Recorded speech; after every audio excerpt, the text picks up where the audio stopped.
इथं सांगा, आज गुरुपौर्णिमा आहे. हजारोच्या लाखोच्या संख्येने आज गोंदवल्यामध्ये गर्दी आहे. आज एमएससीबीची लोक नाही पोचली, पण आमच्या दहिवडी पोलीस स्टेशनची लोक पोचली गेली इथं.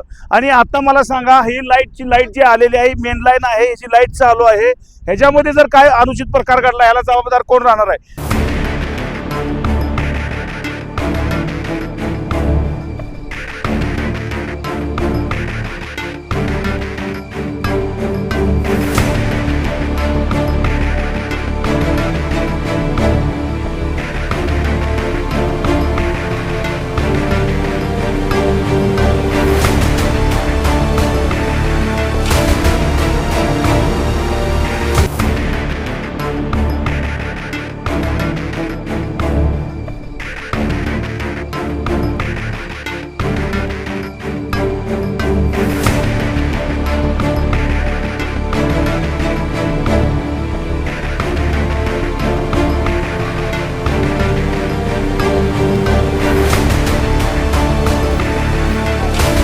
इकडून जावं, इकडून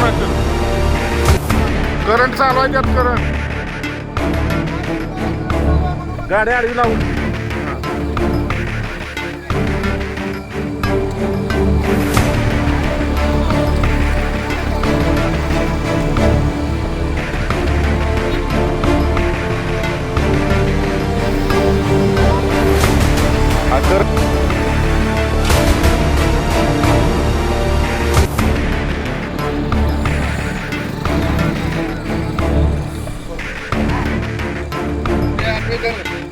काही दरकार इकडे चालू आहे.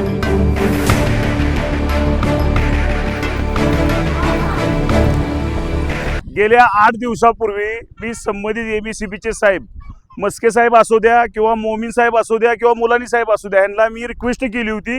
गोंदवले गावामध्ये ह्याच्या आधी सुद्धा अशा लाईटचे प्रकार भरपूर झालेले आहेत. तुम्ही इथले आमचे स्थानिकचे वायरमॅन जागेवर ठेवा. असं असताना देखील सुद्धा आमच्या गोंदवल्यातला गणेश देसाई म्हणून जो वायरमॅन आहे, त्याची जाणून बुजून काही कारण नसताना त्या खाल्ल्या गोंदवले खुर्दमध्ये बदली केलेली आहे. काही दिवसापूर्वी मारडीमध्ये असाच प्रकार झालेला आहे. तिथं नाहक एका आई, त्याचा मुलगा, त्याचा जीव गमवावा लागलेला आहे त्यांना. मग हा एमएससीबीचा अतिशय गलिच्छ कारभार आहे. येत्या 8 दिवसामध्ये हा गोंदवल्यामध्ये आमचे जे ते वायरमॅन नाही ठेवले तर 1 तारखेपासून माझं उपोषण मी चालू करणार आहे. अशाच महत्त्वाच्या आणि नवनवीन बातम्या पाहण्यासाठी आमच्या माणदेशी आवाज चॅनलला सबस्क्राईब करा आणि हा व्हिडिओ जास्तीत जास्त शेअर करा.